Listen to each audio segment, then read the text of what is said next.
오늘 본문 말씀이 포함되어 있는 누가복음 15장 말씀을 보시면 총 세 가지의 비유가 등장합니다. 첫 번째 비유는 잃어버린 양에 대한 비유이고요. 두 번째는 잃어버린 드라크마의 비유, 그리고 세 번째는 탕자의 비유입니다.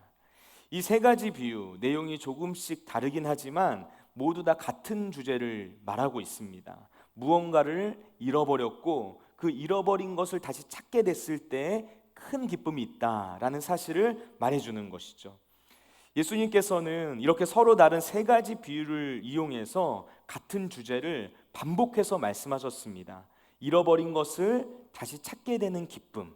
이 주제가 세 번이나 연속해서 반복되고 있다라는 점은 그만큼 이 주제가 얼마나 중요한 내용인지를 알 수 있게 해주는 대목이라고 말을 할 수가 있겠죠. 여러분, 우리는 무언가를 잃어버렸습니다. 우리는 내가 잃어버린 것이 무엇인가, 이것을 깊이 생각하며 살아가야 합니다. 우리가 잃어버린 것, 핵심을 말하면 그것은 바로 사랑입니다. 우리는 사랑을 잃어버렸습니다. 여기서 말하고 있는 이 사랑이란 우리가 유튜브나 SNS와 같은 어떤 미디어를 통해서 접하게 되는 그런 사랑이 아니라, 또는 유행하는 어떤 노래 가사에 나오는 그런 얕은 차원의 사랑을 말하는 것이 아닙니다. 성경이 말하고 있는 사랑, 진짜 사랑, 이 세상 그 어떤 것에도 오염되지 않은 사랑의 원형을 말하는 것이죠. 성경은 오직 하나님 안에서만 발견될 수 있는 그 사랑을 우리가 잃어버리게 되었다, 이것을 말해주고 있다는 거예요. 요한일서 4장 16절 말씀은 하나님은 사랑이시다라고 말합니다. 하나님의 존재 그 자체가 사랑이라는 거죠. 하나님의 본질 그 자체가 사랑이라는 것입니다. 그러므로 우리가 진짜 사랑을 잃어버리게 되었다라는 이 말은 무엇을 의미하는 거냐면, 사랑 그 자체이신 하나님을 잃어버렸다라는 이 말과 동일한 맥락의 말이라는 거예요. 하나님의 사랑에 대한 표현, 성경 곳곳에서 발견할 수가 있는데요.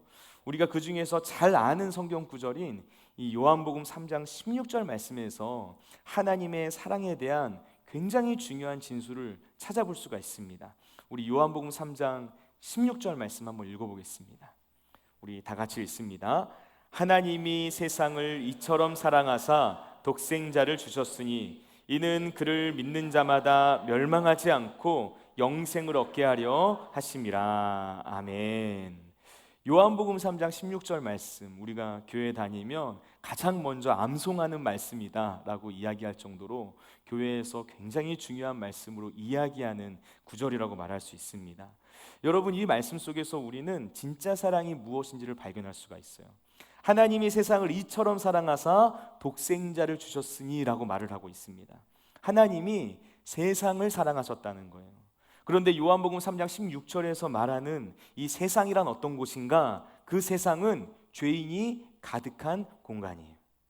이 죄인은 우리가 일반적으로 생각하는 어떤 범법자, 그런 죄인을 의미하는 개념이 아닙니다. 여기서 말하는 이 죄인이라는 것은 하나님과 원수된 존재를 의미하는 거예요. 인간이 스스로 하나님을 대적하여 하나님을 떠나게 되어서 원수가 되었다라는 것입니다. 하나님이 인간에게 무언가를 잘못해서 그 하나님을 떠나게 되었던 것이 아니에요. 그냥 하나님이 싫고 하나님이 필요 없다면서 인간 스스로 하나님을 떠난 것입니다. 그런 사람들이 가득한 곳이 바로 이 세상이라는 공간이죠. 성경은 바로 이것이 인간에게 벌어진 비극이었다 이야기를 해요. 그 비극적 순간 성경에서 기록하고 있는데요, 바로 창세기에 나오는 아담과 하와의 타락 사건입니다. 아담과 하와가 죄를 짓는 장면 한번 곰곰이 생각해 보세요. 누가 하나님을 떠난 것입니까? 하나님이 인간을 떠난 것입니까? 그렇지 않습니다. 인간이 하나님을 떠난 것이었죠. 그들 스스로 하나님이 필요 없다면서 하나님을 버리고 하나님을 등지고 떠나게 되었다라는 거예요. 그런데 요한복음 3장 16절 말씀은 하나님께서 그런 죄인이 가득한 이 세상을 사랑하셨다라고 이야기하고 있는 거예요. 이것은 하나님의 사랑이 어떤 사랑인지를 보여주는 장면이라고 말할 수 있습니다. 하나님의 사랑은 무조건적인 사랑이라는 것이죠. 하나님은 사랑하는 대상의 그 상태가 어떤지에 따라서 사랑하느냐 사랑하지 않느냐를 결정하는 것이 아니라 그냥 그 존재 자체를 사랑하신다는 거예요. 그냥 그 존재 자체를 무조건적으로 사랑하신다는 겁니다. 사랑하는 대상의 상태와 상관없이 여전히 사랑하는 것, 그것이 바로 무조건적인 사랑이에요. 성경은 그 사랑을 표현하면서 이처럼 사랑하셨다라고 이야기하고 있어요. 하나님의 사랑의 크기가 얼마나 되는가? 이처럼 사랑하셨다. 하나님이 세상을 이처럼 사랑하사 독생자를 주셨다. 하나님의 하나뿐인 아들을 이 땅 가운데 보내셔서 십자가에서 죽게 만드실 만큼, 그만큼 우리를 사랑하셨다 이야기하고 있다는 것이죠. 여러분, 우리가 이 세상을 살아가면서 초점을 맞춰야 할 것이 뭐냐면 바로 하나님의 사랑입니다. 하나님의 사랑이 무엇인지를 온전히 아는 것이 중요한 거예요. 예수님께서도 바로 그 일에 관심이 있으셨어요. 그래서 오늘 본문 말씀인 이 탕자의 비유에서 하나님 아버지의 사랑에 대하여서 가르쳐주고 있는 거예요. 하나님 아버지의 사랑이 무엇인가? 그 사랑이 얼마나 깊고 크고 넓은가? 그것을 이야기해주고 있는 것입니다. 그래서 오늘은 우리가 이 말씀을 통해서 하나님 아버지의 사랑에 대해서 한번 생각해 보고자 합니다. 오늘의 첫 번째, 아버지의 품을 떠난 둘째 아들에 관한 이야기예요. 아버지의 품을 떠난 둘째 아들에 관한 이야기예요. 팀 켈러 목사님이 이 누가복음 15장에 나오는 탕자의 비유를 해석하면서 이 비유에 나오는 첫째 아들과 둘째 아들을 율법주의와 반율법주의에 대한 비유로 해석을 해요. 첫째 아들이 율법주의자를 상징하는 거고요, 둘째 아들이 반율법주의자를 상징한다라는 것이죠. 누가복음 15장 1절에서 3절까지 말씀을 보면은 지금 이 예수님의 비유를 듣고 있는 청중이 누구인지를 알 수가 있어요. 우리가 성경을 해석하고자 할 때 그 성경을 내가 읽고 곧바로 해석할 것이 아니라 예수님께서 말씀하시는 장면이라면 예수님께서 이 말씀을 어떤 대상에게 말씀하셨나 살펴봐야 되거든요. 그렇다면 그 관점에서 누가복음 15장 말씀을 봤을 때 예수님의 이 비유를 듣고 있는 두 부류의 청중을 볼 수 있다는 거죠. 첫 번째 부류는 누군가? 죄인과 세리들입니다. 죄인과 세리들이 예수님의 말씀을 듣고 있었어요. 그리고 두 번째 대상이 있어요. 그 사람들은 서기관과 바리새인들입니다. 그 당시에 종교 지도자들이죠. 탕자의 비유에 나오는 둘째 아들의 모습은 이 죄인과 세리들을 연상하게 만드는 존재다라고 말할 수 있어요. 이들은 하나님으로부터 멀어진 사람들을 의미합니다. 하나님 아버지의 말씀을 버리고 자기의 감정대로, 자기의 뜻대로, 자기의 생각대로, 자기의 마음대로, 자기가 좋은 대로 이 세상을 살아가고 있는 반율법주의자, 하나님의 말씀을 등진 사람들, 하나님의 말씀을 거부한 사람들, 그런 사람들을 상징적으로 보여주는 인물이 바로 이 둘째 아들이라는 거예요. 이런 관점에서 누가복음 15장에 나오는 이 탕자의 비유를 한번 살펴보면 좋겠어요. 우리 말씀 한번 읽겠습니다. 누가복음 15장 11절과 12절 말씀입니다.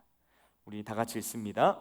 또 이르시되 어떤 사람에게 두 아들이 있는데 그 둘째가 아버지에게 말하되 아버지여 재산 중에서 내게 돌아올 분깃을 내게 주소서 하는지라 아버지가 그 살림을 각각 나누어 주었더니. 아멘.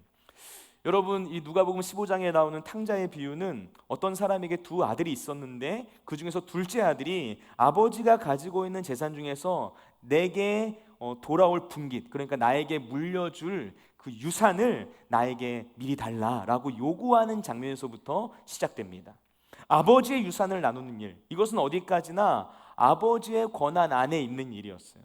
그런데 둘째 아들은 아버지에게 찾아가서 당당하게 나에게 줄 유산을 미리 달라라고 요구하는 장면이 나옵니다. 여러분, 사실 이것은 그 당시 유대사회 문화에서 일반적이지 않은 경우였어요. 아버지의 권위와 체면을 완전히 무시해버리는, 이미 아버지가 죽은 사람인 것처럼 취급해버리는 굉장히 무례한 태도다라고 말을 할 수가 있습니다. 일반적인 경우라면 아무리 가까운 사이라 할지라도 내가 무리한 요구를 하게 되었을 때 뭔가 나의 전후 사정을 설명하면서 죄송스러운 마음이나 태도를 비치게 되어 있습니다. 그런데 오늘 말씀에 나오는 이 둘째 아들을 보면은 그런 모습을 조금도 발견할 수 없어요. 굉장히 당당합니다. 마치 나에게 맡겨놓은 것을 찾은 것처럼 이야기를 하고 있어요. 이 둘째 아들은 철저하게 자기 자신만을 생각하고 있어요. 아버지의 입장, 아버지의 상황 전혀 생각하지 않습니다. 자기중심적인 것이죠. 이어지는 장면에서 아버지로부터 받은 돈으로 이 아들은 허랑방탕한 삶을 살아가는 모습을 보여주고 있습니다. 이 둘째 아들이 아버지를 떠난 것, 자기의 행복과 자기의 유익을 누리려는 목적이었다는 것이 굉장히 분명해지는 장면이라고 말할 수 있죠. 여러분, 아버지는 이 둘째 아들의 무례함에도 불구하고 그 아들의 요구를 들어줍니다. 어떤 책망이나 어떤 훈계도 하지 않아요. 그냥 재산을 나눠줍니다. 그리고 얼마 지나지 않아서 그 아들이 재산을 가지고 먼 나라로 떠나는 장면이 나오죠. 자기의 손에 돈이 쥐어지자마자 아버지를 떠나버리는 거예요. 아버지의 존재는 나에게 더 이상 필요 없다는 듯이 떠났습니다.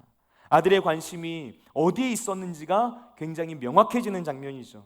이 둘째 아들, 아버지의 그 존재 자체에는 관심이 없어요. 아버지의 재산에만 관심이 있었습니다. 그래서 아들은 아버지의 품을 떠나 먼 나라로 가버립니다. 여러분, 여기서 아들이 아버지를 떠나는 장면 한번 곰곰이 생각해 보시길 바랍니다. 이 아들이 아버지를 떠나서 먼 나라로 갔다는 것, 아버지와 완전히 분리된 상태를 의미하는 거예요. 분리되었다는 것, 이 관계가 끊어졌다는 것을 의미하는 것이죠. 여기서 중요한 것은 아버지와 아들의 관계가 끊어진 것은 과연 누구에서부터 시작된 일인가를 살펴보는 거예요. 누구로 인해서 이 관계가 끊어진 것입니까? 무엇으로 인하여서 이 관계가 깨어진 것입니까? 아버지를 향한 아들의 마음에서부터 깨어진 것이죠. 이 관계의 깨어짐에 대한 책임은 아들에게 있었다는 거예요. 여러분, 이 둘째 아들을 생각해 보세요. 아버지와의 관계를 위한 마음이 전혀 없어요. 아버지한테 재산을 물려달라고 할 정도면 그래도 아버지가 어느 정도 연세가 있으신 거잖아요. 아들이 아버지를 조금이라도 생각했다면 이 아버지가 노년에 어떻게 살게 될 것인가, 무엇을 하면서 먹고 살 것인가, 그것을 조금이라도 생각하는 것이 도리 아니겠습니까? 아들이 아버지를 생각했다면 조금이라도 아버지를 걱정하고 배려하는 모습이 이 말씀 속에 드러나 있어야 되는 거예요. 그런데 그런 모습이 전혀 없다는 것이죠. 그동안 아버지가 나를 어떻게 키웠는지, 나를 어떻게 입히고 먹였는지, 여기에 대한 감사의 태도도 비춰지지 않아요. 내가 아버지를 떠나게 되었을 때 아버지가 어떤 마음을 느끼게 될지, 아버지의 마음이 아프진 않을까? 아버지가 걱정하시진 않을까? 이런 아버지의 마음에 대한 헤아림도 보이지 않아요. 둘째 아들은 그냥 그렇게 아버지와의 관계에서 스스로 떨어져 나가게 된 거예요. 누가복음 15장에 나오는 이 잃어버린 것에 대한 세 가지 비유 중에서 탕자의 비유가 가지고 있는 특이한 점이 뭐냐면요, 그것은 잃어버리게 된 원인이 특별하다는 거예요. 잃어버린 양에 대한 비유, 여기에서 잃어버린 것은 양입니다. 양은 동물 중에서 대표적으로 우매하고 어리석은 짐승이에요. 잃어버릴 수 있는 거예요. 길을 걸어 다니다가 자주 잃어버립니다. 흔한 일이라는 거예요. 잃어버린 드라크마의 비유, 이 드라크마는 쉽게 말하면 동전이라고 말할 수 있거든요. 동전을 잃어버린 거예요. 은전입니다. 여러분, 주머니에 있던 동전 잃어버린 적이 있으실 거예요. 자기도 모르게 그냥 잃어버리는 것이 동전이에요. 누구나 쉽게 잃어버릴 수 있는 물건. 그런데 이 탕자의 비유에서 잃어버리게 된 이 자녀, 이 둘째 아들은 스스로 자기의 의지를 가지고 아버지를 떠났다는 것에 문제가 있는 거예요. 이것이 굉장히 큰 차이점입니다. 스스로 자기의 의지를 가지고, 자유의지를 가지고 아버지를 떠났던 거예요. 의도적으로 자기의 의지를 가지고 아버지를 버린 것이죠. 여러분, 우리가 이 지점에서 조금 부수적인 얘기지만 이 천국과 지옥에 대한 이야기를 잠깐 했으면 좋겠어요. 여러분, 우리가 천국과 지옥에 대해서 이해할 때도 이 부분을 생각하셔야 돼요. 인간의 의지적인 부분을 생각하셔야 됩니다. 사람들이 하나님에 대해서 오해합니다. 하나님께서 사람을 천국으로 보내고 지옥으로 보낸다 생각하는 거예요. 여러분, 그러나 이것은 잘못된 생각입니다. 성경적이지 않은 생각이에요. 하나님에 대한 오해입니다. 인간이 자기에게 주어진 자유의지를 가지고 천국과 지옥을 스스로 선택하게 되는 거예요. 이게 맞는 이해입니다. 성경은 모든 인간이 죽으면 그냥 무로 돌아가는 것이 아니라, 아무것도 없는 상태로 돌아가는 것이 아니라 영원한 시간을 살게 될 것이다 이야기하는 거예요. 이 땅에서의 삶이 전부가 아니다라고 말을 합니다. 그런데 우리는 이 땅에서 살아가는 그 시간 동안 나에게 주어진 그 영원이라는 시간을 어떻게 살아갈 것인지 내가 스스로 선택해야 하는 일이 남아져 있다라는 거예요.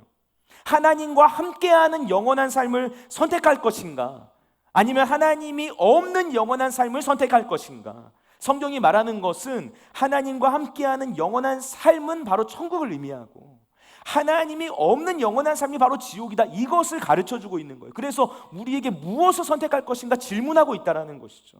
하나님이 보내시는 것이 아닙니다. 우리가 선택하는 거라는 거예요. 자유의지를 가지고. 여러분, 하나님은 모든 만물을 만드시고 모든 만물을 지으신 아버지이십니다. 여기서 말하는 이 아버지라는 단어는 시작을 의미하는 상징이에요. 하나님이 모든 존재의 근원이라는 겁니다. 하나님께서 우리를 창조하시고 우리에게 생명을 주시고 우리를 호흡하게 하시고 우리를 치료해 주시고 우리를 회복시켜 주시고 우리의 모든 삶을 유지시켜 주시는 분이라는 거죠. 하나님이 우리의 존재의 근원이기 때문에 성경은 하나님을 아버지라고 표현하는 거예요. 그런데 죄인이 인간이 가지고 있는 본성이 뭐냐면 오늘 비유에 나오고 있는 이 둘째 아들과 같이 아버지와의 관계를 전혀 생각하지 않고 자기 자신의 행복과 유익만을 추구하며 살아가고자 한다는 것이죠. 내가 누리고 있는 모든 것들, 그 모든 것들이 하나님으로부터 주어졌다라는 사실을 잊은 채 그냥 나의 유익만을 취하고 하나님과의 관계는 내 팽개친 채 살아가게 되는 거예요. 생명의 근원 되신 하나님을 거절하고 하나님께서 주시는 많은 것들을 그냥 누리려고 살아가고 한다는 것입니다. 여러분, 우리 말씀 한번 읽어볼게요.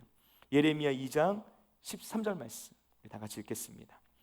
내 백성이 두 가지 악을 행하였나니 곧 그들이 생수의 근원되는 나를 버린 것과 스스로 웅덩이를 판 것인데 그것은 그 물을 가두지 못할 터진 웅덩이들이니라. 아멘. 여러분, 지금 예레미야 선지자가 선포하고 있는 거예요. 이스라엘 백성들이 두 가지 악을 행하였다. 그것은 생수의 근원이 되신 하나님을 버렸다는 것이다. 그리고 스스로 웅덩이를 팠다는 것이다. 하나님 없이 자기의 힘과 자기의 능력과 자기의 지혜로 이 세상을 살아가려고 했다는 것, 이것이 바로 이스라엘 백성들이 저지른 두 가지 악이다 이야기하는 거예요. 그런데 그 웅덩이가 어떤 웅덩이인가? 물을 가두지 못할 터진 웅덩이다 말합니다. 인간이 하나님을 떠나서 자기의 생각과 자기의 능력과 자기의 의지를 가지고 이 세상을 살아가는 길을 선택했어요. 그런데 그 결과가 뭐였는가? 존재의 근원이고 생명의 근원이신 하나님으로부터 단절되는 일이 벌어졌다는 거예요. 더 이상 나에게 생수가 공급되지 않은 거예요. 나에게서부터 더 이상 나올 것이 없게 되는 거예요. 그러니까 결과적으로 무엇이 찾아오게 되는가? 인생에 대한 공허함과 허무함이 찾아온다는 것이죠. 아무런 유익이 없는 인생이 된다는 것이죠. 이것이 바로 둘째 아들의 모습이고 이것이 바로 죄에 빠진 채 살아가고 있는 인간의 모습이라는 것을 성경이 말해주고 있는 거예요. 여러분, 누가복음 15장 13절 말씀을 보면 이 둘째 아들이 먼 나라에 가서 허랑방탕한 인생을 살다가 전 재산을 탕진하는 장면이 나와요. 허랑방탕했다라는 것, 이것은 내가 가지고 있는 소유를 조금도 아끼지 않고 그냥 물 쏘듯이 다 썼다는 것을 의미하는 말이에요. 그러다가 결국 하나도 나에게 남은 것이 없게 되었고 아무것도 아끼지 않고 모든 것을 다 쓰다 보니까 결국에는 빈털터리가 되어서 이방인의 종으로 노예로 살게 되는 신세로 전락하게 되었다. 이 모습을 보여주는 것이죠. 그리고 그것도 모자라서 돼지치는 일을 하게 됩니다. 너무나 배가 고파서 돼지가 먹는 쥐염 열매를 먹으려고 하는데 사실 이 쥐염 열매라는 것도 돼지에게도 주지 않는 열매거든요. 그런데 그런 것들을 먹게 되는 일들이 벌어졌다는 거예요. 근데 그것도 주인이 허락하지 않아서 아무것도 먹을 수 없는 처지가 돼버린 겁니다. 아버지의 사랑을 박차고 나갔을 때 좋은 세상이 펼쳐질 것이다 생각을 했는데 아버지의 품을 떠나 살다 보니까 내가 되지만도 못한 인생을 사는 것이구나, 이것을 깨닫게 되었다는 거예요. 여러분, 이 성경이 말해주고 있는 분명한 사실은 바로 이 상태가 하나님을 떠난 죄인이 맞이하게 되는 결과다라는 것을 보여주고 있다는 거예요. 하나님을 떠난 사람, 처음에는 아버지의 재산을 가지고 있기 때문에 나에게 부족한 것이 없는 것처럼 느껴져요. 아버지로부터 받은 것들이 다 손이 될 때까지는 내가 비참한 상태가 되었다라는 것을 깨닫지 못하는 거예요. 그러나 얼마 지나지 않아서 깨닫게 되는 것이죠. 내 인생이 비참한 상태에 이르게 되었구나. 하나님 아버지를 떠난 삶은 공허와 결핍으로 가득한 인생이구나. 여러분 어떻습니까? 세상의 마음이 빼앗겨서 살아가고 있지는 않습니까? 하나님 아버지의 품보다 세상의 즐거움이 나의 마음을 더 기쁘게 하고 내 마음을 끌고 가고 있지는 않습니까? 여러분, 탕자의 비유는 잃어버린 것에 관한 비유예요. 무엇을 잃어버린 것인가? 아버지가 아들을 잃어버렸어요. 그런데 이것은 단순히 아버지가 아들을 잃어버린 것만을 말하는 게 아닙니다. 아들이 아버지를 잃어버린 것이기도 했어요. 안타까운 점은 뭐냐면 아버지는 내가 아들을 잃어버렸다는 걸 알고 있어요. 그래서 그 아들을 찾고 싶어 합니다. 그러나 이 아들은 아버지를 잃어버렸음에도 불구하고 그것을 깨닫지 못한 채 살아가고 있었다는 점이죠. 여러분, 지금 생명의 근원 되시는 하나님 아버지와의 관계가 끊어져 있는 것은 아닙니까? 한번 돌아보시길 바라요. 그래서 하나님 아버지를 잃어버린 것은 아닌가, 내 모습을 살펴보시길 바랍니다. 탕자의 비유에서 이 둘째 아들이 어떻게 아버지의 품으로 돌아오게 됩니까? 내가 가지고 있던 이 물려받은 모든 재산들을 다 탕진하고 나서야 아버지의 집으로 돌아갈 생각을 하죠. 인생의 밑바닥을 경험한 거예요. 이 인생의 밑바닥에 이르게 되었더니 비로소 아버지의 품을 떠나 세상을 쫓아 살아갔던 내 인생의 결과가 무엇인지를 뼈저리게 경험하게 된 것입니다. 그 혹독한 광야의 시간을 마주하고 나서야 비로소 아버지의 품이 그리워졌던 거예요. 여러분, 사람은 언제 하나님을 찾게 됩니까? 사람이 언제 하나님을 생각하게 됩니까? 인생의 밑바닥을 쳤을 때, 밑바닥을 경험해 봐야 돼요. 많은 사람이 그때 정신을 차립니다. 아, 내가 이렇게 살아가서는 안 되는 것이었구나, 이게 아니었구나, 내가 잊고 살아간 것이 있었구나, 내가 잃어버린 것이 있었구나, 이것을 그때 가서 깨닫게 되는 거예요. 밑바닥에 내려갔을 때, 그때가 되었어야 비로소 분별이 되는 것이죠. 내가 어디로 가는 것이 맞는지, 광야 같은 이 인생의 시간이 지나게 되었을 때 비로소 알게 되는 거예요. 여러분, 둘째 아들은 그렇게 인생의 밑바닥에 떨어졌을 때 아버지의 품으로 돌아올 생각을 하게 됐어요. 오늘의 두 번째, 우리를 향한 하나님 아버지의 사랑에 관한 이야기. 우리를 향한 하나님 아버지의 사랑에 관한 이야기. 둘째 아들이 이 물려받은 재산을 다 탕진하고 결국 아버지께로 돌아가기로 결심합니다. 염치가 없지만 아버지의 집에서 종으로라도 살아야 되겠다 마음을 먹게 된 것이죠. 여기서 중요한 것, 그런 둘째 아들을 대하고 있는 아버지의 모습이라고 말할 수 있어요. 우리 오늘 본문 20절 말씀 한번 읽어보겠습니다. 누가복음 15장 20절 말씀 다 같이 읽습니다. 이에 일어나서 아버지께로 돌아가니라. 아직도 거리가 먼데 아버지가 그를 보고 측은히 여겨 달려가 목을 안고 입을 맞추니. 아멘. 여러분, 여기서 아직도 거리가 먼데라는 이 문장을 한번 생각하면서 이 장면을 상상해 보시기 바랍니다. 둘째 아들이 집으로 돌아가려고 하면서 부끄러움에 발을 머뭇거렸을 거예요. 어쩌면 몇 번이나 아버지의 집으로 가려고 했다가 못 가겠다 싶어서 다시 돌아가려고 하는 이런 일들을 수없이 반복했을지 모릅니다. 부끄러움이 있고 수치심이 있어요. 아버지 얼굴을 볼 낯이 없고, 형도 있습니다. 어떻게 형 얼굴을 볼까? 동네 사람들이 나에 대한 모든 스토리를 알 텐데 내가 어떻게 그 동네에 돌아갈 수 있을까? 도저히 돌아가고자 하는 마음을 먹었지만 아버지의 집을 향해 나아갈 수 없는 이 둘째 아들의 마음이 있는 것이죠. 그래서 아주 먼 발치에서 아버지의 집을 바라보고만 있었을지 몰라요. 그런데 성경은 그 장면을 가리켜서 아직도 거리가 먼데 아버지가 그를 보고 측은히 여겨 달려갔다라고 이야기를 합니다. 아들이 아버지를 보고서 달려간 것이 아니었어요. 아버지가 멀리서 아들을 보고 먼저 달려갔다라는 것입니다. 여러분, 멀리서 봤다는 것은 아버지가 아들을 기다렸다는 것을 의미해요. 어쩌면 아들이 떠난 그 이후에 아버지는 날마다 그 마을 입구를 바라보면서 이 집을 떠나갔을 때 그 아들의 뒷모습을 바라봤던 그 장소에서 아들이 다시 돌아오기를 기다리고 있었을지 몰라요. 그러다가 아버지의 눈에 어느 날 문득 아들처럼 보이는 모습이 보이게 된 거죠. 아무리 거짓골이 되었어도, 아무리 못 알아볼 정도의 모습이 되었어도 단번에 알아볼 수 있는, 절대로 잊을 수가 없는 그 아들의 모습이 보였다는 거예요. 여러분, 부모라는 존재가 그래요. 아무리 멀리서 봐도 부모는 내 아이를 단번에 알아봅니다. 저것이 내 아이구나, 쟤가 내 새끼구나, 알아본다는 거예요. 여러분, 그것이 부모의 눈이고 부모의 시선이에요. 탕자의 비유에서 아버지가 그런 것이죠. 멀리서 아들을 본 겁니다. 단번에 알아보게 된 거예요.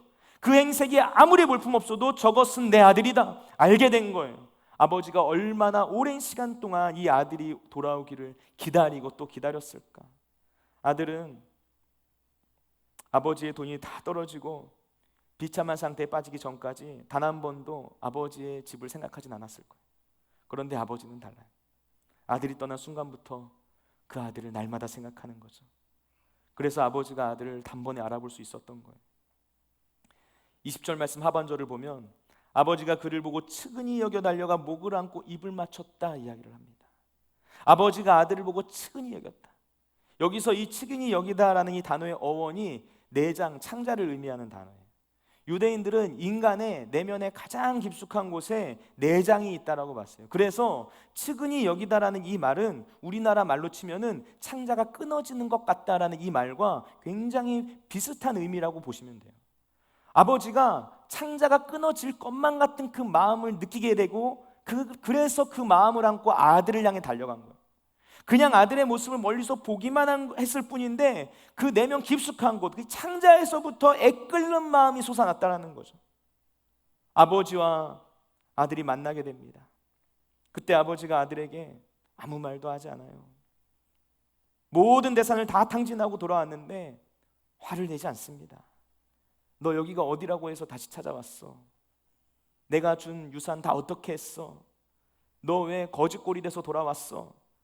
네가 기대하고 소망했던 일들은 다 어떻게 된 거야? 아무 말도 묻지 않아요.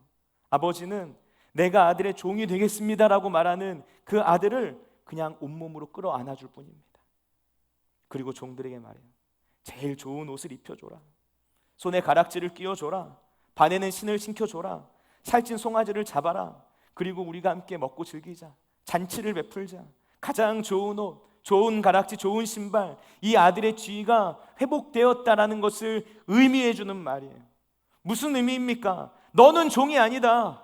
너는 내 아들이다 라는 것을 말해주는 거예요. 굳이 설명하지 않는 거예요. 그 행동으로, 그 표정으로, 그 모습으로 너는 내 아들이야, 너는 내 종이 아니야 라고 말씀해 주셨다라는 것입니다. 여러분, 이 장면이 뭘 말해줍니까? 아들을 향한 아버지의 사랑에는 변함이 없다는 거예요. 그 사랑은 무조건적인 사랑이고 절대적인 사랑이라는 겁니다. 이 자녀가 집을 떠났든 재산을 탕진했든 어디에서 어떤 일을 했든 그 어떤 조건도 그 자녀를 향한 아버지의 사랑을 흔들어 놓을 수는 없었다라는 것이죠. 그것이 하나님 아버지의 사랑이다. 예수님께서 이것을 가르쳐주고 계신 거예요. 여러분, 누가복음 15장에 나오는 잃어버린 것에 대한 이 세 가지 비유 중에서 탕자의 비유가 가지고 있는 특징 중에 하나가 뭐냐면 잃어버린 것에 대한 질적인 차이가 있다는 거예요. 다른 비유는 양이나 은전을 잃어버린 거예요. 잃어버린 게 아까워도 어쩔 수 없는 셈치고 잃어버릴 수도 있지, 할 수 있는 성격의 것이라는 거예요. 그런데 이번에 잃어버린 것은 아들입니다. 내 자식입니다. 잃어버렸다고 해서 절대로 없어진 셈 칠 수 있는 것이 아니라는 거죠. 잃어버린 자녀를 찾으려고 전단지 돌리는 부모님의 모습 본 적 있으실 거예요. 아이를 잃어버린 순간부터 내가 하는 모든 일을 다 정리하고 오로지 그 아이를 찾는 일에만 매달리는 모습. 사는 게 사는 것이 아닌 것이죠. 잊으려고 해도, 남들은 잊어버리라 말해도 눈을 감는 그 순간까지, 죽는 그 순간까지 잊어버릴 수 없는 거죠.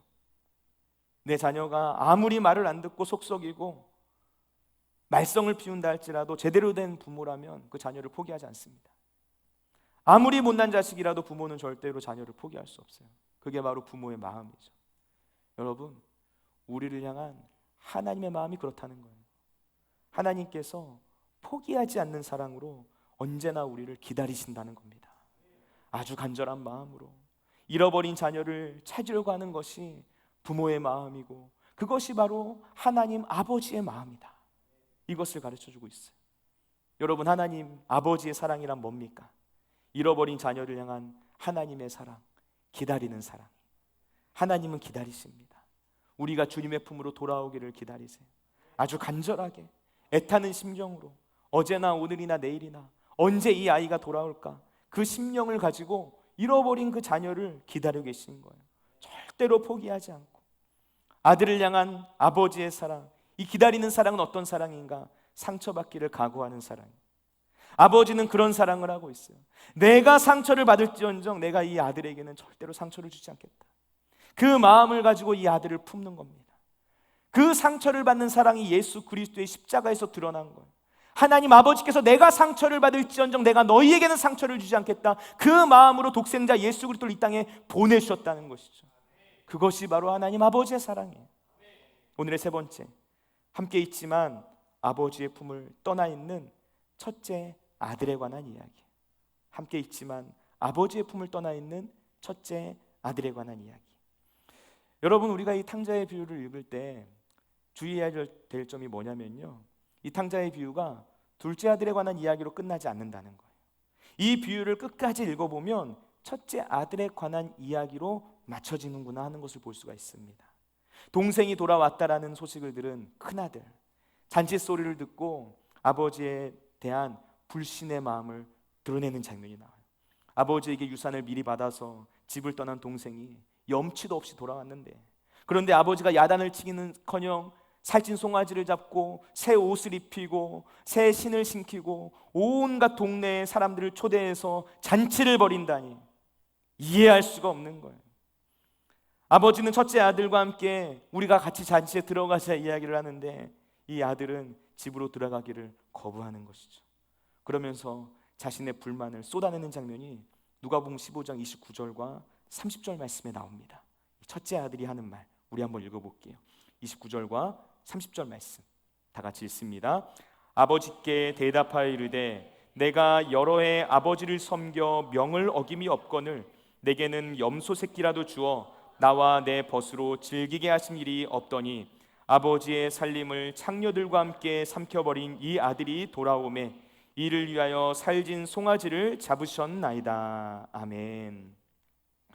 여러분, 팀 켈러 목사님이 이 첫째 아들을 서기관과 바리새인들을 비유적으로 보여준 인물로 해석을 합니다. 여러분, 이 첫째 아들은 율법주의자 상징이에요. 아주 종교적인 사람입니다. 이들은 하나님의 말씀을 열심히 지키는 것을 통하여서 하나님 아버지의 사랑을 쟁취하려고 하는 사람이에요. 하나님의 말씀을 지키는 것을 통하여서 하나님께로부터 내가 원하는 것을 얻으려고 하는 경향이 있는 사람이라는 거죠. 여러분, 첫째 아들이 동생이 돌아온 후에 잔치를 벌이는 장면에서 분노를 하는데요, 방금 읽은 29절 말씀에서 첫째 아들의 속마음이 드러나고 있어요. 뭐라고 말을 합니까? 내가 여러 해 동안 아버지를 섬겨 명을 어김이 없었는데 내게는 아무것도 해준 것이 없습니다 라고 말을 하는 거예요. 자기중심적인 말이죠. 첫째 아들의 이 말, 뭘 의미하는가? 내가 율법에 순종하는 이유는 나의 행복을 위해서였다. 내가 아버지의 명을 어김이 없이 살아갔었던 이유는 아버지로부터 무언가를 얻기 위함이었습니다라는 그 속마음이 드러나는 말이었다는 거예요. 무언가를 얻기 위한 공로로서 순종을 하는 거예요. 이것이 바로 율법주의자의 모습이에요. 이것은 복음이 아닙니다. 여러분, 탕자의 비유에 나오는 첫째 아들은 집을 떠난 적이 없었어요. 겉으로 볼 때는 그는 괜찮은 아들입니다. 하지만 그는 아버지의 집을 한 번도 떠난 적이 없었지만 아버지를 신뢰하고 있지는 못해요. 부자간의 정이 없어요. 형제간의 우애가 없습니다. 겉으로 보면 착한 아들처럼 보이는데 그 내면은 망가져 있는 거예요. 누가복음 15장 29절 말씀에서 여러 해 동안 아버지를 섬겨라고 되어 있는데, 공동번역 성경을 보면 이 말씀이 어떻게 번역되어 있냐면 여러 해 동안 아버지를 위해서 종이나 다름없이 일을 했다라고 번역이 되어 있어요. 종이나 다름없이 일을 했다. 첫째 아들은 종처럼 살았다는 거예요. 아들인데 무서워서 벌벌 떠는 노예의 마음으로 아버지와 함께 있었다는 것이죠.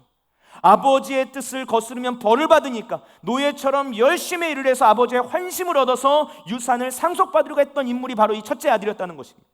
첫째 아들은 자신이 일한 양에 비례해서 아버지가 나에게 대가를 지불해 주길 바랬어요. 아들의 마음이 아니라 종의 마음으로 살아갔던 거예요. 여러분, 혹시 우리에게도 이 마음이 있지 않습니까? 내가 하나님 위해서 이만큼 일했으니까 이 정도 받아야 하는 것 아닙니까? 하는 마음이 있는 것 아닙니까? 내가 일한 양만큼, 내가 한 대가만큼 내가 바라는 어떤 것이 있는 것 아닙니까? 그래서 비교하게 되고, 그래서 다른 사람을 평가하게 되지 않습니까?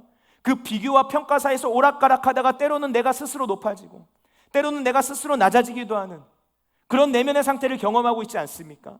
여러분, 우리의 마음이 이렇다면 우리는 아직 은혜가 뭔지를 깊이 모르는 거예요. 내가 일한 만큼의 대가와 공로를 기대하는 마음은 율법 아래에 있는 마음이지 복음은 아닙니다. 은혜는 아니라는 거예요. 이런 마음은 절대로 빚진 자의 태도가 나올 수 없어요. 내 힘으로 탕감받을 수 없는 그 빚을 하나님께서 대신 탕감해 주셨다라는 그 마음을 가질 수가 없다라는 것이죠. 여러분, 이 첫째 아들이 가지고 있는 가장 큰 문제가 뭡니까? 아버지의 마음을 전혀 헤아리지 못하는 것이죠. 그는 항상 아버지 곁에 있었음에도 불구하고 아버지의 마음을 전혀 이해하지 못해요. 몸은 가까이 있었을지 모르지만 마음은 멀어져 있는 거예요. 잃어버린 아들을 다시 찾는 아버지의 사랑이 뭔지를 느끼지 못해요. 아버지가 동생 못지않게 자기 자신도 사랑한다라는 사실을 전혀 깨닫지 못하고 있었던 거예요. 여러분, 부모에게 있어서 첫째 아들은 특별한 존재입니다. 여기 첫째 있나요? 첫째, 손 안 드셔도 되는데 첫째 있나요, 여러분? 첫째는 특별한 존재예요. 왜 특별한 존재인가? 부모가 돼서 알았어요. 첫째는 부모로서 내가 줄 수 있는 처음 사랑을 준 존재더라고요. 그래서 특별해요. 그래서 특별한 거예요. 나는 기억하지 못하지만 이미 부모로부터 놀라운 그 처음 사랑을 받은 존재가 첫째라는 거예요. 여러분, 첫째 아들 누구보다도 아버지의 사랑을 많이 누렸을 거예요. 그런데 그는 아버지의 사랑을 느끼지 못한 채 살아가죠. 부모의 사랑을 느끼지 못하면서 성장하는 아이는 삐뚤어질 가능성이 높죠. 그런데 이 첫째 아들의 내적인 상태가 그렇게 된 거예요. 그래서 이 아들이 삐뚤어지는 거예요. 아버지의 사랑을 이해하지 못했기 때문에, 내가 아버지로부터 많은 사랑을 이미 받고 있음을 깨닫지 못했기 때문에, 하나님 아버지의 마음을 오해하고 있기 때문에, 그 마음을 엉뚱하게 이해하고 있기 때문에, 그래서 위험한 상태였다는 거죠. 여러분, 탕자의 비유는 우리 안에 존재하는 이중성을 고발하는 것 같아요. 우리는 어떤 때는 첫째 아들처럼, 그리고 어떨 때는 둘째 아들처럼 하나님 앞에 나가는 것 같습니다. 우리 속에 이 두 가지 모습이 다 있다는 거예요. 그리고 그 모습이 우리를 하나님 아버지로부터 멀어지게 만드는 것이죠. 여러분, 우리는 어떤 때는 하나님보다 세상을 더 사랑하기 때문에 하나님으로부터 멀어집니다. 그런데 어떤 때는 하나님 아버지의 사랑을 느끼지 못했기 때문에 하나님과 멀어져요. 하염없이 죄를 지으면서 하나님 없는 듯이 내 마음대로 살아갈 때가 있습니다. 그러면서 때때로 조금만 내가 하나님의 말씀에 순종하는 것 같으면, 내가 조금만 말씀 더 읽는 것 같고, 조금 더 기도하는 것 같고, 조금 더 봉사 열심히 하는 것 같으면 다른 사람보다 더 거룩한 사람이 된 것처럼 느끼면서 누군가를 정죄하고 판단하는 것이죠. 내가 한 행위 그 자체가 공로가 되어서 하나님으로부터 어떤 보상을 얻으려는 마음을 갖게 된다라는 거예요. 여러분, 이 두 가지 모습 다 겉으로 드러나는 모습은 다르지만 본질은 하나예요. 모두 다 하나님 아버지가 중심이 있는 것이 아니라 나 자신이 중심에 있다라는 것이죠. 초점이 하나님 아버지께 맞춰져 있는 것이 아니라 나 자신에게 맞추어져 있는 것이죠. 바로 이것이 하나님 아버지의 사랑 앞에 서 있는 우리의 모습이라는 겁니다. 여러분, 누가복음 15장 말씀이 어떻게 끝을 맺고 있는지를 한번 눈여겨보시길 바라요. 우리 누가복음 15장 31절과 32절 말씀 한번 보면 좋겠는데요, 이 탕자의 비유 마지막 장면입니다. 다 같이 읽습니다.